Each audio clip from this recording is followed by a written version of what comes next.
Nandana Braja Janaranjana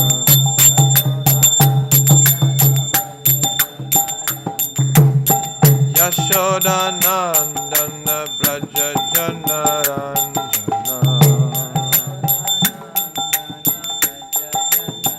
Yamuna Tira Vanachari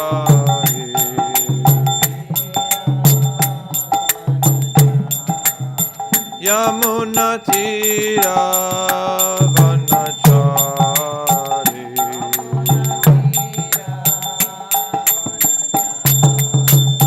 Jaya Radha Madhava Kunja Bihari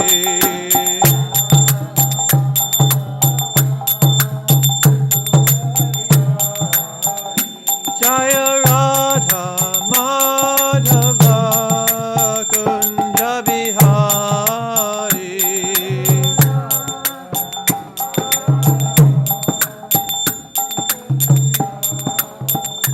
Hare Krishna Krishna Krishna Hare Hare Hare Rama Rama Rama Hare Hare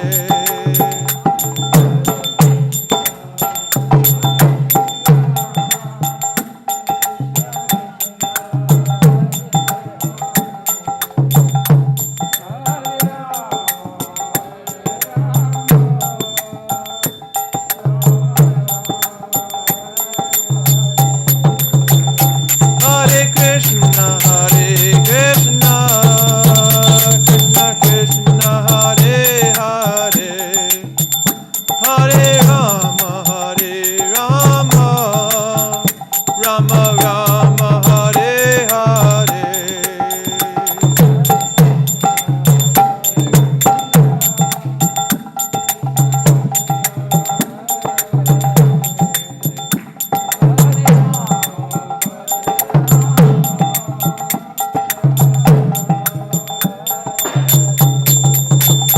Hare Krishna Krishna Krishna Hare Hare Hare Rama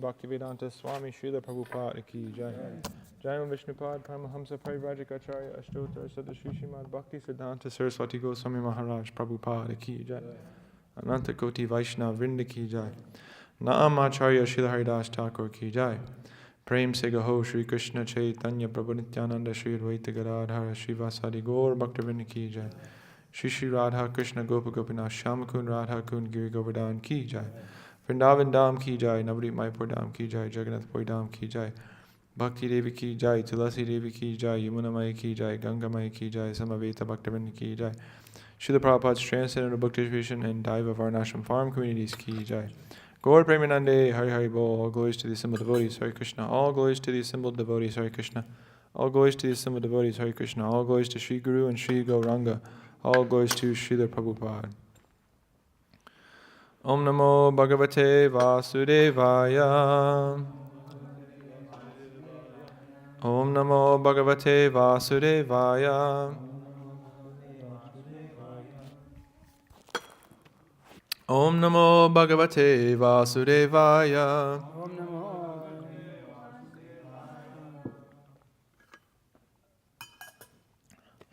Reading from Srimad Bhagavatam, Canto 3, Chapter 13, Text 32 to 35.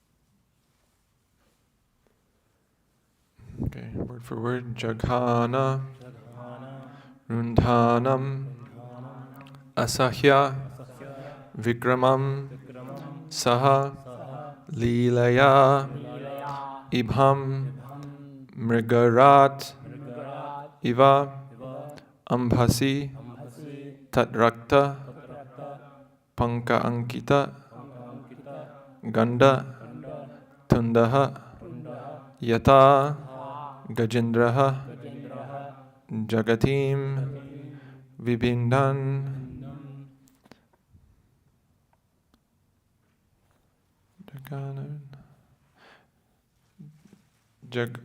Jaghanarundhanamasahya wait, what is it?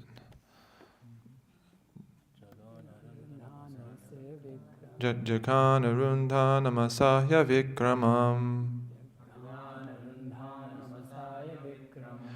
Jaghanarundhanamasahya vikramam Salilayebham mrigaradivam bhasi Salilayebham mrigaradivam bhasi Tadrakta pankan kitaganta tundo Tadrakta pankan kitaganda tundo Yata gajendro jagatim vipindan Yata gajendro jagatim vibindhan Jaghanarundhanamasahya vikramam Salilayebham mrigaradivam bhasi Tadrakta pankan kitaganda tundo Yata gajendro jagatim vibindan Jaghanarundhanamasahya vikramam Salilayebham mrigaradivam bhasi Tadrakta pankan kitaganda tundo Yata gajendro jagatim vibindam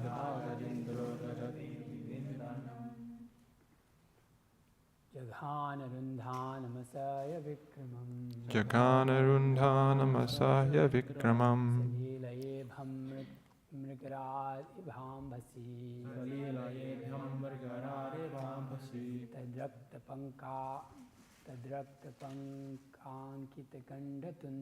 Tadrakta pankankita gandatundo Yatha gajendro jagatim vibhindam Vibindhan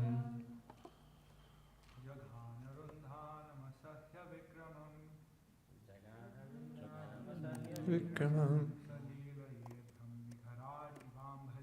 Salilayebham mrigaradibham bhasi Tadrakta pankankita gandatundo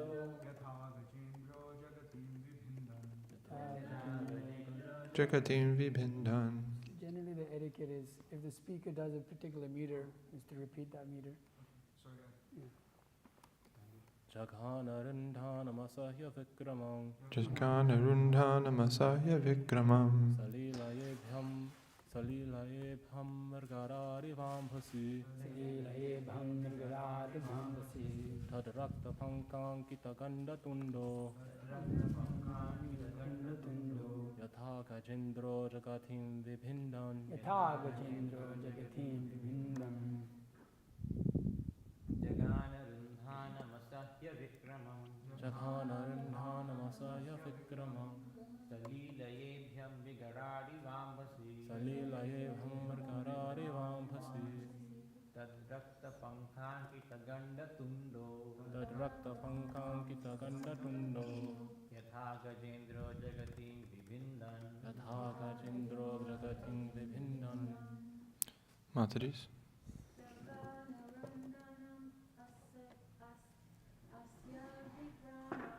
Jaghanarundhanamasahya vikramam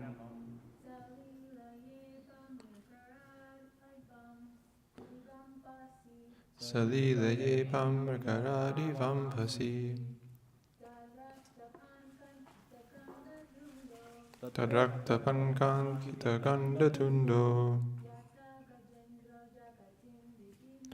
Yata gajendro jagatim vipindan.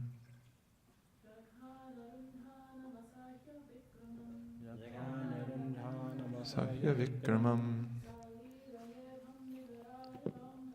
Salilaye pamrigaradi vambhasi.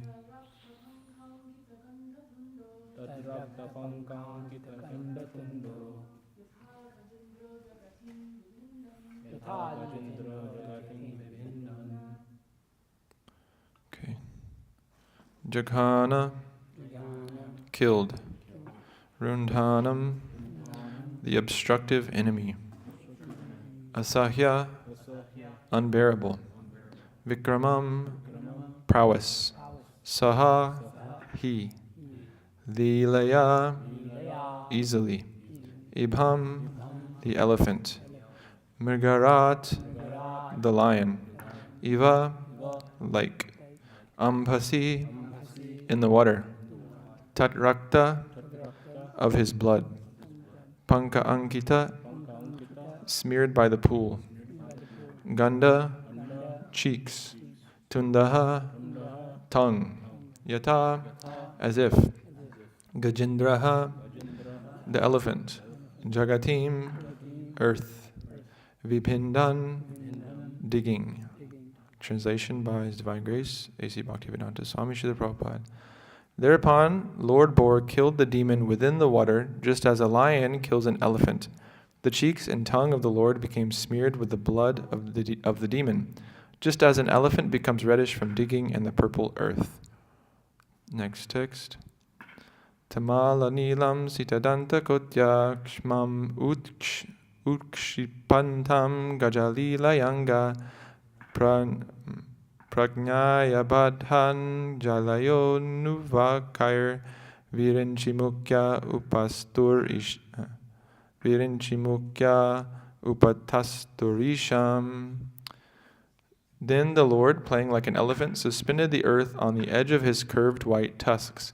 He assumed a bluish complexion like that of a tamal tree, and thus the sages, headed by Brahma, could understand him to be the Supreme Personality of Godhead, and offered respectful obeisances unto the Lord.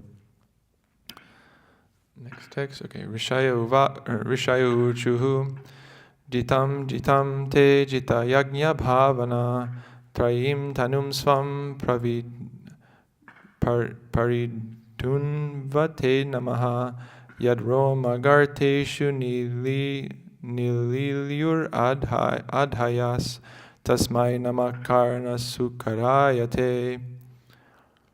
Okay. All the sages uttered with great respect, O unconquerable enjoyer of all sacrifices, all glories, and all victories unto you. You are moving in your form of the personified Vedas, and in the hair holes of your body the oceans are submerged.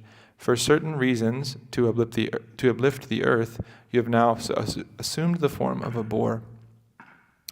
The Lord can assume any form he likes, and in all circumstances he is the cause of all causes. Since his form is transcendental, he is always the Supreme Personality of Godhead, as he is in the causal ocean in the form of Mahavishnu. Innumerable universes generate from the holes of his bodily hairs, and thus his transcendental body is the Vedas personified. He is the enjoyer of all sacrifices, and he is the unconquerable Supreme Personality of Godhead. He is never to be misunderstood to be other than the Supreme Lord, because of his assuming the form of a boar to lift the earth. That is the clear understanding of sages and great personalities like Brahma and other residents of the higher planetary systems. All right, next text. Rupam tavitan nanu duskritatman atmanam durdarshanam deva yad advaratmakam chandangsi yasya tvachi barhi romas ajyam drishit tvangrishu chaturhotram. O Lord, your form is worshipable by performances of sacrifice, but souls who are simply miscreants are unable to see it. All the Vedic hymns, Gayatri, and others are in the touch of your skin, and your bodily hairs is the kusha grass, in your eyes is the clarified butter, and in your forelegs are the 4 kinds of fruitive activities. Purport: there is a class of miscreants who are known in the words of Bhagavad Gita as Vedavadi, or so-called strict followers of the Vedas. They do not believe in the incarnation of the Lord. What to speak of the Lord's incarnation as the worshipable hog? They describe worship of the different forms or incarnations of the Lord as anthropomorphism. In the estimation of Srimad Bhagavatam, these men are miscreants, and in Bhagavad Gita 7.15, they are called not only miscreants, but also fools and the lowest of mankind. And it is said that their knowledge has been plundered by illusion due to their atheistic temperament. For such condemned persons, the Lord's incarnation as the gigantic hog is invisible. These strict followers of the Vedas who despise the eternal forms of the Lord may know from Srimad Bhagavatam that such incarnations are personified forms of the Vedas. Lord Boar's skin, his eyes, and his bodily hair holes are all described here as different parts of the Vedas. He is therefore the personified form of the Vedic hymns, and specifically the Gayatri Mantra.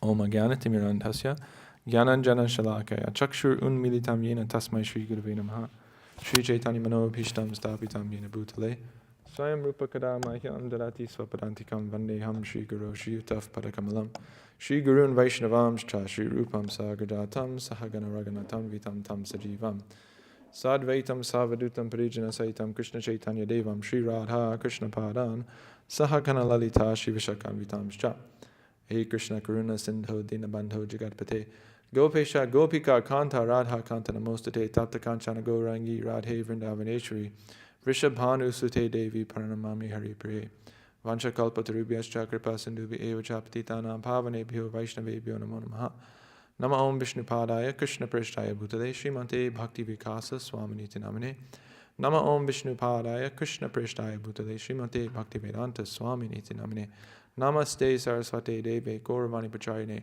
Nirvishesha Shunivadi Paschati Deshtarne Jaya Shri Krishna Chaitanya Prabhu Nityananda Shri Advaita Gadadhara Srivas Adi Gaura Bhaktivinda Hare Krishna Krishna Krishna Hare Hare Hare Rama Rama Rama Hare Hare Jakana Rundhana Masahya Vikramam Salilayebham Rigaradivam Bhasi Tarakta Pankan Kita Ganda Tundo Yata Gajendro Jagatim Bibhindan.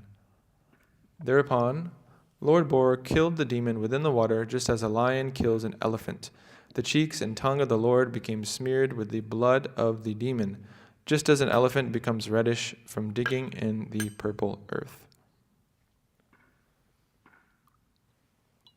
So we're continuing to hear this pastime of Lord Varaha, who has appeared to rescue the earth from the causal ocean, and also, as we were hearing yesterday from Vishnu Chitta Prabhu, it's kind of a combination of actually two appearances of the Lord in the form of Varaha, one in which he rescued the earth from the ocean, and then the other one in which he's killing this demon, Hiranyaksha. And it's quite a far out pastime, quite a far out thing to hear about, that there is a form of God that is actually in the form of a hog, and he splits an ocean in two by the force of his hooves, his gargantuan size and the force of his hooves. He's able to dive down and split a gigantic ocean that's inconceivably bigger than any ocean we've ever seen in two, and grab the entire, not only the earth, but also it's, as Vishnu Chitta was explaining, even the lower planetary systems, grab them and lift them all up to the top back onto the top of the ocean. So this is a very far out thing. If you went up to anybody on the street and told them about this, they would look at you pretty crazy. And so it's quite wild to talk about this and talk about it as, as it is, which is that it's actually factual history, that this has actually happened. So again, the average karmi on the street would think that this is completely absurd and insane to believe in such a thing. And my Guru Maharaj was speaking about this and saying that he kind of went on a little aside to talk about, specifically he was talking about lizard people. So there's a lot of people on the internet and conspiracy theorists that have so many different crazy ideas, different weird ideas about what's going on in the world. Some of it's maybe actually true, some of it, there's a deep state and they're manipulating things in order to manipulate people and, control the people and such, doing all kinds of shady things. But then there's theories such as actually the people in power, specifically he was speaking of, there's a theory that Mark Zuckerberg is a lizard actually. And how absurd that idea is. It's so stupid. It's just so completely nonsense. But here we are talking about, actually, well, there's a form of God, and he's a giant hog that's like as big as the universe, and he saved the earth. And so, again, people might mistakenly put us in the same bucket, and they could say, oh, well, see, these people are also crazy. They're talking about a giant hog. What is this? There's this something I don't remember exactly the origin of this, but like Christians will often say, like, they believe in a God with an elephant head, like they'll use that as evidence to say that, they're talking about Hinduism, but whatever, the followers of the Vedas are very strange or illogical in their worship of God or their approach they're trying to understand God. And that Christianity makes much more sense. You see that God has come in the form of a man and he's died for our sins and all this is much more, makes much more sense than an elephant-headed God and all these things that these Hindus believe in. So, like I'm saying, we're kind of lumped in with a lot of these people, and if we go to them and say, actually, no, this is true. This is actual factual history that I'm telling you, that this incarnation of a hog that's actually God, and he came and he killed a giant demon and saved the earth. And he could say, then a half man, half lion jumped out of a pillar and killed his brother. Much later that happened. And so many other things that are very far out in the in the Bhagavatam and the Vedic literatures. But we have a much different actual understanding of this, and actually, like I'm saying, we understand it to be factual history. And these people who are lumping us in with all these conspiracy theories and whatever, people that actually have crazy ideas, they're completely missing the point. And if they did a little bit of digging, a little bit of inquiry into actually what is going on here, why are these people talking like this, they would actually be able to find, if you just look at the very basic teachings of Krishna consciousness, it's infallibly logical. It makes complete sense. You're not the body. We are the spirit soul. Reincarnation is a fact. There's so much evidence for that. So many of the things that are much more, you could say, science-based or logic-based in our philosophical understanding are undeniable, actually, to anybody that has a genuine, who's actually sincere to understand the truth. Whereas, again, this kind of comes out of left field and can seem like, whoa, this is pretty crazy. But we ultimately understand that it falls into the category of achintya. It's inconceivable. And as we've been talking about in the classes, that the pastimes of the Lord are completely inconceivable. He can do whatever he likes. Actually, it says here in the purport. Yeah, so the purport to text 34 here. The Lord can assume any form he likes, and in all circumstances, he is the cause of all causes. Since his form is transcendental, he is always the Supreme Personality of Godhead. So he can assume any form he likes, he can do whatever he likes. And in this situation, he's enjoying the activity of appearing as a boar, and he has this eternal form as Varaha, as the boar incarnation of the Lord, and certain devotees are attracted to that in that form of the Lord, and they have their eternal position as servants of Varaha. And if they meditate upon him, then they can achieve that same form. They can achieve that type of liberation where they go to his planet and actually take on a similar form to him and worship him eternally. And so, again, because this is also inconceivable and far out, actually what happens is the people who are just completely in materialistic consciousness, the karmis, and even actually like modern Hindus, they'll just say that, oh, well, see, this is myth, this is mythology, and it's all symbolism. It's all meant to help us understand deeper lessons about life. And it's very symbolic. but it's not really history. And so you'll see, I mean, that's what, if you go and preach to some, Hindus, they'll generally say, oh yes, well, like, their idea is that it's actually mythology. They don't have the idea even that this is factual history. And if you tell that to them, they'll be kind of, what?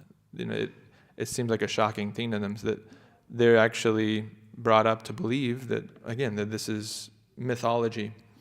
So it's a big disservice that's been done, you could say, or a big deviation from reality, that this culture has been accepted. It has accepted itself that this is mythology. It seems like, I don't actually know the history of how that came about, but at least there's this guy, what is his name? Cliff Connectley, this big Christian preacher, and his big argument against Hinduism or whatever, he doesn't have any understanding that even Hinduism is a kind of newly made up term, and actually, okay, the Vedas are a thing, and Bhagavad Gita and Shastra. He doesn't have the correct, proper understanding of these things.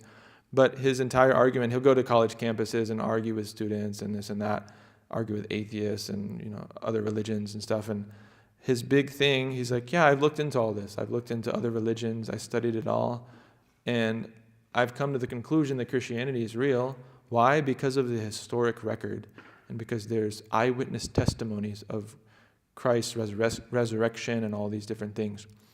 And he says, well, specifically in Hinduism, he says, I studied that and I found that they're not even claiming that this is actually historic record. They're claiming that they're acknowledging that this is myth. And so it's so convoluted, so diverted from reality and what's actually being said in the Bhagavatam in modern culture, that if someone does try to go research this, actually they're going to find people saying these false things. And so it leads to a completely wrong conception. So I'm really curious to see someone go up to him, some devotee, and actually say, no, actually it's not mythology. It's actually real factual historic record, and see what he has to say about that. But yeah, so that kind of, he's able to kind of duck and just divert and dismiss that in the entire Vedic culture and tradition because of this misconception that's been propagated. And like I said, people will look at us crazy for saying these things, that this is actually really factual history. They'll look at us crazy for saying, like Rishi Kumar Prabhu was talking about recently, the moon landing is not real, they didn't really go to the moon, all these different kinds of things. But we don't shy away from these things. And why is that? It's because we are putting our faith into the acharyas, we're putting our faith into the Shastra, and we are practicing this very scientific process of Krishna consciousness, and we're here because we've become convinced in the authenticity, the reality of that scientific process actually working to do what it says, which is to, cleanse the heart of material desires, to make us, free from all these miseries of the material world, and ultimately to take us back to Godhead and to be eternally with Krishna in his abode. And we see that, we can see it maybe to a small extent in ourselves and how we've changed since we've come into Krishna consciousness. And for me, one very inspiring thing is to see like very advanced devotees. I'm just thinking, my Guru Maharaj and many Prabhupada disciples and even the senior devotees here, to see their character, their devotion for Krishna, their knowledge, their learning, their detachment from the material world. So all these things come about automatically through bhakti. What is this verse? I can't believe I'm forgetting this. 1, 2, 8, let me see.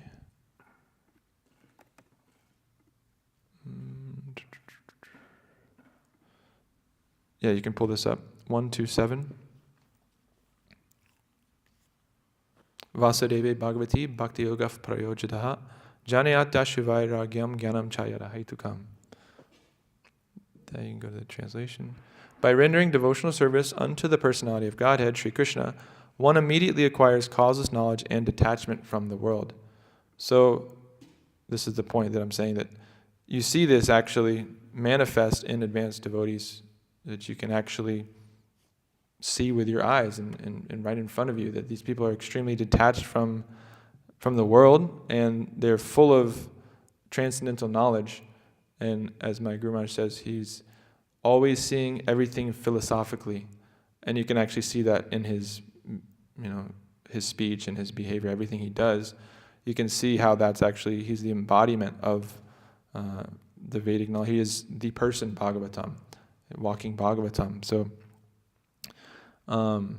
this is, what gives us, to an extent, gives us, at least for myself, I can speak, faith in such narrations that seem completely inconceivable, so hard to wrap our minds around.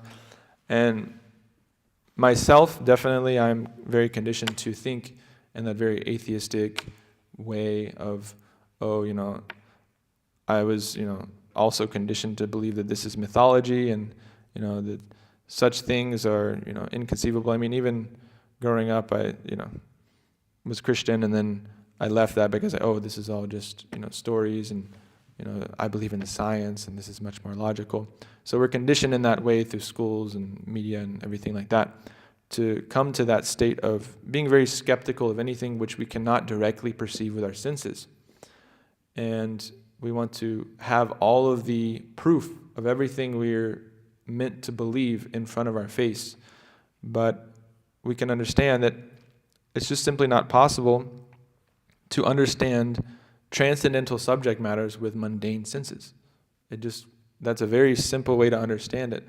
There was, just a side note, I was talking to this Prabhupada disciple at New Talavan, and he was saying that when he first, some devotee tried to give him a Krishna book, and he said that you can transcend, or I think it was, someone told him to chant, I think he was saying, that someone told him to chant the Maha Mantra, and he immediately said, they were giving him the record. It was a record, right, with the kirtan on it.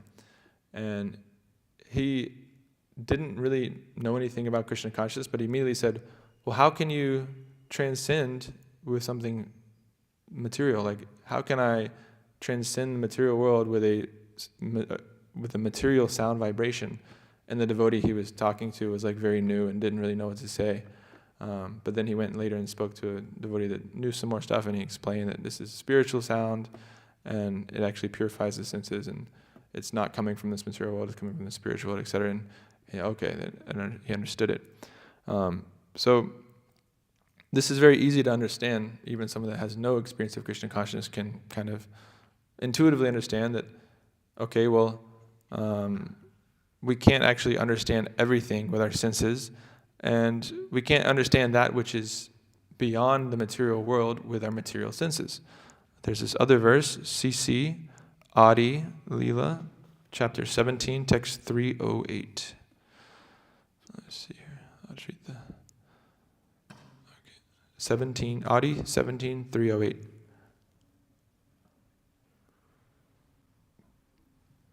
Achintikalu ye bhava nantam starkena yojayit prakritibhyaf param yakcha tadachintyasya lakshanam. This is originally from Mahabharata. Anything transcendental to material nature is called inconceivable, whereas arguments are all mundane. Since mundane arguments cannot touch transcendental subject matters, one should not try to understand transcendental subjects through mundane arguments. So, it's pretty straightforward. Anything that's beyond material nature, we can't actually conceive of it because our senses are material, our mind is material, our intelligence is material, our false egos, and we're just actually under the illusion that we're this body and we're trapped in this material prison, you could say. And so everything we're doing, everything we're speaking and all these things is, if we're making these mundane arguments, you can't actually speak about that which is transcendental. Of course, unless you get into Shastra, which is transcendental, and, chanting the names of the Lord, which is transcendental as well. But even those things, we actually can't conceive of it with our material senses, is the point. And so, actually, it's very clear. One should not try to understand transcendental subjects through mundane arguments. So we can speculate all day and argue with people all day and say, no, it's this way, it's that way, it's this way, it's that way. But it actually leads to no progress at all. So the real way, the way to actually move forward, and it's actually said very quickly after this verse that we're reading today. If you pull this up, let's see, back to 3:13, I think it's 39.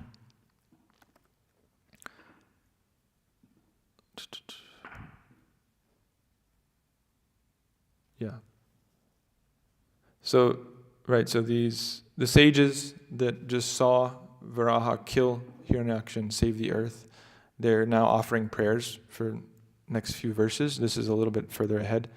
But what I wanted to point out here is that, I'll just read the whole thing. Okay, O Lord, you are the Supreme Personality of Godhead and are worshipable by universal prayers, Vedic hymns, and sacrificial ingredients. We offer our obeisances unto you. You can be realized by the pure mind, freed from all visible and invisible material contamination. So that right there. We offer our respectful obeisances to you as the Supreme Spiritual Master of knowledge and devotional service, so that you can be realized by the pure mind, freed from all visible and invisible material contamination. And there's that other verse, Atas Shri Krishna Namadi na paved grayam indriyahi sevan mukhe jivado swayam eva suratyada. I have it here. Therefore, material senses cannot appreciate Krishna's holy name, form, qualities, and pastimes. When a conditioned soul is awakened to Krishna consciousness and renders service by using his tongue to chant the Lord's holy name and taste the remnants of the Lord's food, the tongue is purified and one gradually comes to understand who Krishna really is. So, with these mundane material senses, we cannot perceive Krishna. It's very simple. He doesn't reveal himself to such people that are contaminated by material nature. And so we have to take guidance from those that aren't contaminated in this way. And who is that? It's the acharyas. What is this? There's this term, mantra drashta, I think. They see mantras, the great sages. That's how the Vedas were or manifest in this world, is that the great sages are so elevated in consciousness, in Krishna consciousness, that they're able to actually just see the Vedic hymns. They just see it within their vision. We can't imagine such a thing, but it's quite far out and amazing. They're just seeing them and they're just writing them down. And so there are people who are so elevated and purified, as we're discussing here, by the process of Krishna consciousness, or they're either sadhana siddhas, they're purified and through their sadhana, or the nitya siddhas that are eternal associates of the Lord. They're already completely purified. They were never materially contaminated. And they have the proper vision by which they can actually guide the conditioned living entities like us who have imperfect senses. We have a tendency to make mistakes, tendency to cheat others, and we're under illusion. We have these imperfections, and we're very, very minuscule in comparison to the material energy. And again, people proudly walk around very puffed up thinking, oh yes, these religious people are such fools. They're believing something that they can't perceive. They're putting their faith in something that they have no evidence of, etc. But if you just scratch a little bit at the surface of like scientific theories and ideas, it's very easy to see that, again, this idea that we cannot, with mundane senses, we can't actually, in mundane arguments, you can't reach that understanding of that which is inconceivable and transcendental. Similarly, even science ends at a certain point. It comes to the point of, well, okay, the Big Bang happened. I don't know what the current theory is nowadays, but it used to be when I grew up, okay, the Big Bang. But you ask them, well, what about before that? And they can't say anything. They can't say, well, they have no actual origin idea of how it all came up. Well, how did the Big Bang happen? What was before that? They don't have anything for that. So it's because it's inconceivable, again. It's something that they claim that they can see the beginning of the universe because light travels only at a certain speed, and if you look as far away as possible with a telescope, then you can see back in time essentially, and then through that they're able to theorize that, okay, well, it seems like before things were closer, I guess, is their idea. And then if you just extrapolate on that idea, then eventually everything is so close that it's just one point, and that's how everything is expanding now. Anyway, so many weird ideas. But once you get back to the idea of, well, what about before that? Once you get to to the point of that which is inconceivable by the material senses, they can't actually say anything. And so they are actually basing all of their ideas on faith as well. They're having faith that, well, everything must have come about just by nothing. That's actually what they're saying. And they can't answer, how does matter exist at all? How is any of this existing? How did matter come from nothing? And how does matter create life? There's so many things that they can't explain. And speaking of more inconceivability, what to speak of trying to understand Krishna, trying to understand this beautiful form of Varaha that's doing such wondrous activities? What to speak of that? We can't even understand who we are. We can't even actually see ourselves. It's so crazy. We look in a mirror and we think, oh yes, this is me. But we can't actually perceive the soul that we are. We can't actually have direct perception of that because we're, again, contaminated by material consciousness and the bodily concept of life. So what to speak of being able to perceive the Supreme Lord and his amazing pastimes. So the point is, we have to become purified through the process of Krishna consciousness to actually appreciate and perceive what is being spoken of here. We understand that, at least philosophically, we can understand that the name, form, pastimes, etc. of the Lord are all non-different, and they're full of all potencies. And so, what is it? Sarva Shaktis, yeah. Sarva Shaktis, all potencies are there in the holy name, and also in the form of the Lord, the pastimes of the Lord, etc. And so, we can understand that philosophically, again, but to actually practically experience it is on a completely different level. Because, we say, what is this?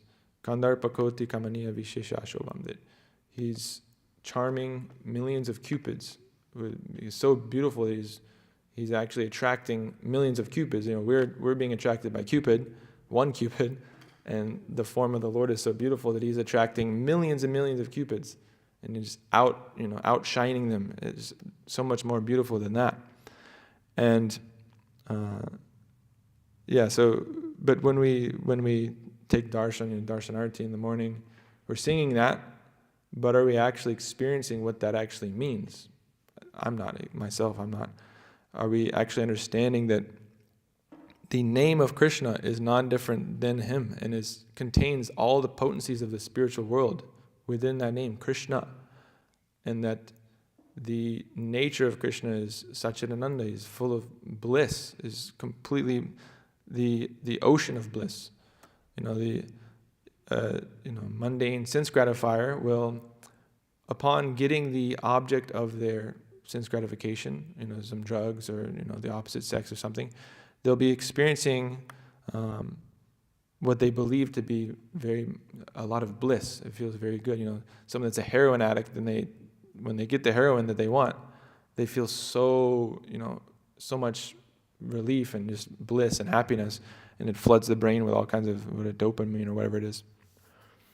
And so they're experiencing that, but again, the actual origin of all bliss, the reservoir of pleasure, we chant again, Rama, the reservoir of all that pleasure is in the Lord. And again, because we're conditioned by material nature, we have material desires, we're not surrendering fully to Krishna, we are not able to experience this. And it's kind of like, at least from my perspective, for me, it feels like it's a shame because I have everything that I need to, get this, and I'm just not surrendering. I'm just not giving up material desires. And it takes time. It takes this utsahad nishchaya dharyat, patience. It takes extreme patience to get to that. And so we have to be patient, we have to be enthusiastic, but it is quite something to meditate upon, at least I think, when we read about these pastimes of the Lord, that they're so actually very beautiful, and there's very, you could say, grandiose, very epic, you could say. Karmis really like having very grandiose fictional stories. There's, Star Wars, and all these like very, huge worlds are built, and crazy battles are happening, and where the Avengers, where there's all these superheroes, and they're doing so many amazing things. And generally you see like actually like those kinds of things are what attract people the most. Like for movies, like those are like the biggest box office hits. Is like the more epic stuff happens in the movie, the more people want to go see it, like Transformers, and like it's just like crazy CGI and all this crazy stuff happening. But the pastimes of the Lord are just so much more epic than that even. I mean, actually the Karmis, they can't even conceive of something so wonderful and so like large scale as, the form of Varaha is the size of the universe, and he's like splitting into the ocean, the cosmos. Again, it's just something that even like the most like imaginative Karmi, they can make some very like magical thing, and like, nowadays like anime is very popular and some crazy stuff happens in it, but it's not even close to the scale of the pastimes of the Lord. Not even close. And so it makes sense that these are very attractive things because they are on such a greater scale than we can understand. And because he's doing it with such style, like it says that this incarnation of the Lord comes at Varaha, he's so beautiful. Can we imagine a beautiful form of a hog? I can't imagine that, but it's there. He's very, very, very beautiful. The most attractive person is a hog. So we can't imagine such a thing, but it's there. And then he goes and does something so heroic, so amazing. He splits the ocean. He rescues the earth, and then he kills this huge demon that had, been tormenting, terrorizing the universe, basically. By the way, while we're at that, anybody know why he knocked the ocean or the earth down specifically? I heard this and yeah, why did he do that? Specifically, why did he go for the earth?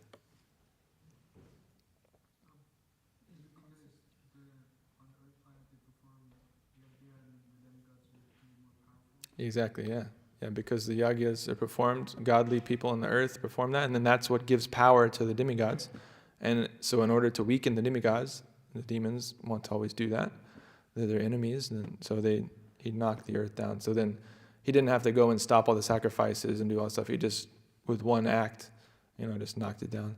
So anyways, such an epic thing, that the earth is submerged. And again, this is just, no Karmi has created a fictional story that's nearly as epic as this, as grandiose, as like just amazing, like on such a large scale. And this is, as Vishnu Chittaprabhu was mentioning yesterday, that was a really mind-blowing thing to think that this is just one, incarnation of the Lord, and he comes multiple different times as Varaha, but it's one incarnation of the Lord, and so much of this is happening in Lord Brahma's half day. So many different incarnations are coming, performing so many different wonderful pastimes, killing so many demons, bringing pleasure to the devotees, protecting the devotees, showing all these different amazing forms, and enjoying in so many different ways. And so again, this is just so much beyond like what Karmis can try to enjoy out of this mundane, rasa of like movies and such.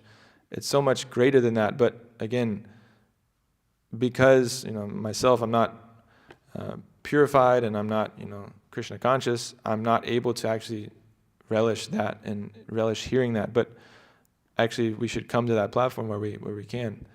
I wanted to mention a couple more things before I wrap up. That one more technical thing. So there's actually, I don't know if this was mentioned in the class earlier while I was gone, maybe, but there's my Guru Maharaj was saying in one class that there's actually 5 incarnations of Varaha. Was this mentioned before? Described at all? No? So there's 5 that describe various places. So one is the one we're talking about, Shweta Varaha. He was white colored, and then he appeared from Brahma's nostril, etc., and lifted the earth. And then this is combined with this pastime of the second incarnation, which is Rakta Varaha, red Varaha, who's the one that killed Hiranyaksha. And then the third incarnation is Yagya Varaha, which actually, if you look at the next few texts of this chapter, so Lord Varaha is being glorified by these great sages in this way as let's see,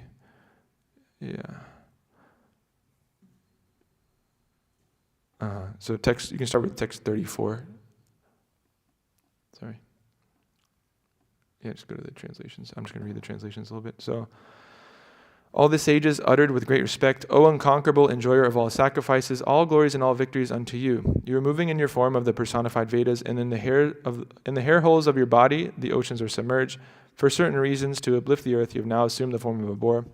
O Lord, your form is worshipable by performances of sacrifice, but souls who are simply miscreants are unable to see it.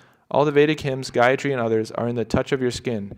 And your bodily hairs is the kusha grass, and your eyes is the clarified butter, and in your 4 legs are the 4 kinds of fruitive activities.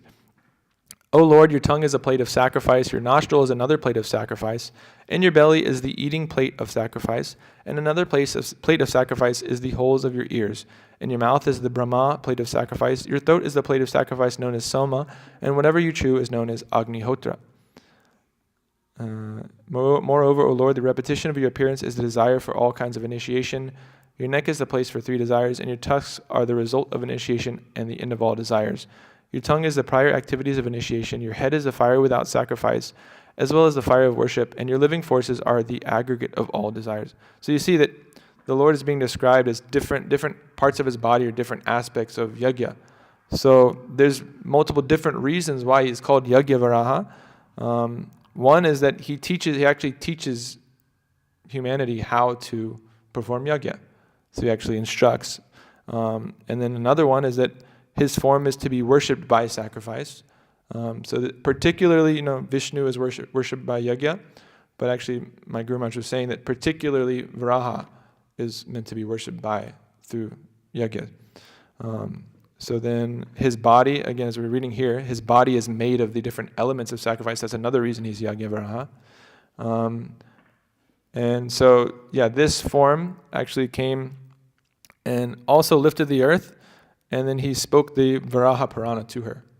So that's interesting. And then the 4th incarnation is the one that made the earth level by grinding down big mountains. So I heard in one part that the earth was feeling overburdened by the weight of the mountains, and so he grinded down the mountains with his tusk.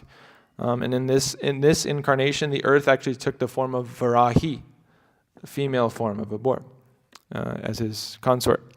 And then this incarnation actually merged into Nrsimha, and then came out of the pillar as Nrsimhadev. And then there's the 5th incarnation, which is the incarnation of Varaha that actually continuously holds up the earth from below it. So that was pretty interesting. I didn't know that there was actually 5 different incarnations. So, okay, that's all I wanted to cover. If there's anything, comments, questions, corrections, please feel free to ask. As you were speaking on logic and reason and understanding and mature conception and spiritual conception, I was just having a thought that we're convinced about Krishna consciousness and we don't need to justify ourselves. Also, that end is there because not everything may also be, may not be able to describe, it's inconceivable. And so somebody wants a logical understanding of that which is inconceivable because our nature is to try to understand everything. Yeah. So Prabhupada, in that some cases, Prabhupada would say, well, I'm not going to answer the question, or sometimes Srila Prabhupada wouldn't answer certain questions that his disciples asked him, like how did all the warriors on the battlefield of Kurukshetra go to the bathroom? Mm-hmm. Prabhupada chose not to answer that. few reasons, because it may be not being asked with the proper mood and attitude. And also another thing, okay, where are you actually at with your devotion service? How much faith do you have? It can also be a test. So we may not be learned in astronomy of the Bhagavatam also. And so when the modern science is able to show us directly in perception and logically using maths and everything, oh look, your Bhagavatam is wrong, what are you going to say? And Prabhupada says, well, we don't care. We take the opinion of Rupa Goswami, even if seemingly to the materialist it's wrong, because we stick to our line of acharyas. And we are willing, they may, that we don't want to be glorified by hogs and dogs. So we don't really care if we're shunned by hogs and dogs either, so much. That it may be okay, we may not be able to exactly give them a full-on description of the universe in a very logical, systematic way. There's devotees who are doing that, but I'm saying ourselves. But we don't have to feel like that shakes our faith in Krishna consciousness, because what Prabhupada writes that faith means unflinching trust in something sublime. So unflinching trust that even though there's things that I can't exactly put together in my own my capacity, I don't have the capacity to describe it all, still I have unflinching trust in that which is sublime, Krishna consciousness. So karmis can't understand what it means to chant and dance and be in the process of Krishna consciousness. It's inconceivable to them. So because we have some taste, or we've tasted that nectar, that sublime thing of Krishna consciousness, we should keep that at the center of our lives. Even sometimes other things will come and they may try to shake our faith, but we should always remember the essence and the substance of that which we've experienced. And Prabhupada, later in this purport to this verse of Vivasatmika Buddhi, he makes a really good point. I mean, Prabhupada always making every word is is unlimited, but never really thought about this so much. I just read it now, and Prabhupada mentions service in Krishna consciousness, service to the spiritual master, one has to be fixed. But then he ends it by saying, the whole process, however, depends on perfect knowledge of the soul beyond the concepts of the body, not theoretically, but practically. But when there is no longer a chance for sense gratification manifested in fruitive activities, one who is not firmly fixed in the mind is diverted by various types of fruitive acts. So Srila Prabhupada says, yes, service to the spiritual master and all of this is, the basis of our devotion service, and one should be determined in that. But the whole process depends on the perfect knowledge of the soul beyond the conception of the body. So the basis of that is not there in this materialist lives. So whatever they say, as Prabhupada would go back to that point with the scientists, we attack them on this principle. You're not the body, or that life comes from life. If they don't have that basis, they're fools. They're hogs and dogs. Okay, they may decry you or they may glorify you. Whatever. So amongst all the situations, sometimes we hear in different science, from scientific point of view, or sometimes other people may try to deter us in some way, whether it's in our own Tivra Bhakti or trying to get us out of devotion service. We can have unflinching faith, because we've experienced it. We shouldn't doubt that which we've experienced according to Shastra. So it's just an important principle to remember that we're invested in the process fully. Mm-hmm. There's nothing else, because we know it works and it's logical. Okay, it's all there, and we've experienced it. So this is a thought I had in regards to it. These the Hindus that now, like, you could say, like, gave in to that. Oh, it is myth. It seems like that might be, like, they're influenced by that, the idea that, oh, see, look, mundane science is saying like this, so then therefore it must be that actually this is all symbolic. It's all symbol. I actually looked it up. I didn't read it, but I was like, what do they say is the symbolism of, like, the Varaha pastime, and they have all these things, anyways, I won't read it, but they have this whole elaborate explanation for what it actually is just symbolic of, and it's not actually literal. So that seems like because they didn't have proper, are not generally practicing devotional service, so they don't have that taste for devotional service and any kind of philosophical understanding, really. Therefore, they just give in to the scientists and say, oh yeah, you're right, it must be just myth. Okay. Yes, Prabhu. Yo, who's this Christian that goes around and Cliff Knechtle. Cliff Knechtle? Yeah, Cliff, and then Knechtstle, I think. Yeah, the point you're making is that evidence, like they have the best evidence, and I was He thinking says about that, yeah. yeah, and I was thinking about that because I was just reading where'd it go, that there's different evidences of a fact, and Jiva Goswami says that of the four, there's direct perception, the Vedic virgin, historical reference, and hypothesis. So they kind of just rely on historical reference, yeah. pretty much, because they don't have the Vedic virgin, they don't have any type of shastra about the Bible, but that's the whole basis of their understanding philosophy is based on this historical reference. But Jiva Goswami says that this is imperfect because because the senses are imperfect. There might be an historical. I mean, we've all done this when we were little, like telephone. Where you say something and then by the end of it, it's completely different. Yeah. So they might have a historical reference, but how it is now has been completely misinterpreted because people who are imperfect are handing these historical references down. Not only that is Paul wasn't even present when Jesus spoke. This was all like, divine intervention. And so when he wrote Jesus' teaching in the Bible, he personally wasn't even there actually. So, but you see the Vedic literatures, it's such a vast body. It's like it's so many books. It's not just like we have one book. It's like so many thousands of books, Puranas, like so many. And if you talk to a Christian about this, like, okay, what other, besides your Bible, what other book do you have that gives like evidence of God? They just kind of stumped. But then you say we have this Srimad Bhagavatam, we have this Bhagavad Gita, we have all these Puranas, we have these Samhitas, we have all these. And not only that, we have great sages and saintly persons who are supporting us. Then, I mean, Yeah. just on the point you're saying of evidence, I would like to see a devotee kind of argue with this guy. Yeah. It's also, I mean, even karmis understand that eyewitness testimony is very weak form of evidence, actually. It's a lot of times it doesn't even hold up in court, right? I mean, you lawyer, is it true? Like It does, it does, but having like something physical. they've done studies where like over time, like they interview someone like right after the event, and then a week later, a month, a year later, and it just completely changes their idea of what happened. It's better when it's like directly like perceived. Mm-hmm. Yeah. Anyways, okay. Anything else for the men? Yes, Tarva? Can you hold the mic? My hands are covered in lemon juice.